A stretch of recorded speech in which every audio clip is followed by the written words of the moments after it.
This simple Southern sausage gravy is made from scratch, perfect for beginners and ready in 20 minutes.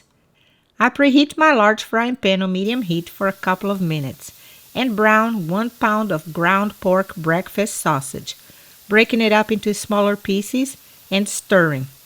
I use the most popular brands of sausage, so I don't have to drain the fat.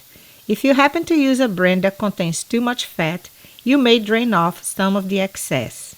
And if you want your gravy to have a little kick, you can find it in the hot and spicy variety. After cooking it until brown and fully done, I make the roux. I add 3 tablespoons of salted butter to the pan for extra richness and stir it until it melts. And don't worry, salted butter will not make the gravy too salty.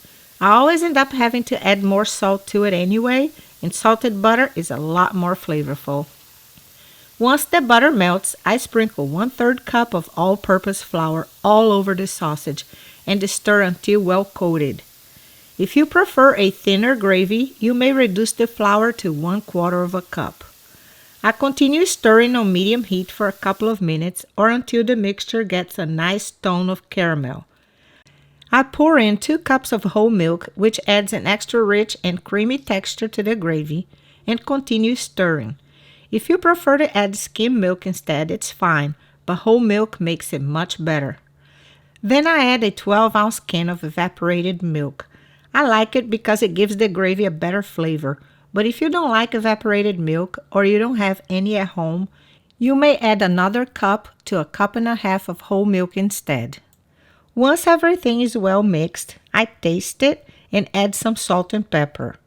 I add lots of seasonings to most of my dishes, but some only need salt and pepper, and this is one of them. I continue to stir it and simmer until the gravy thickens. What a bubbly goodness! If you like this recipe, please don't forget to give it a thumbs up and share it with your friends and family. This creamy, delicious gravy is perfect served on warm, fresh buttermilk biscuits, but it's also good on toast, eggs, hash browns, skillet potatoes, the list goes on and on. It's comfort food at its best. I hope you give this recipe a try and that it becomes your go-to homemade sausage gravy recipe. Thank you for watching, and I'll see you next time.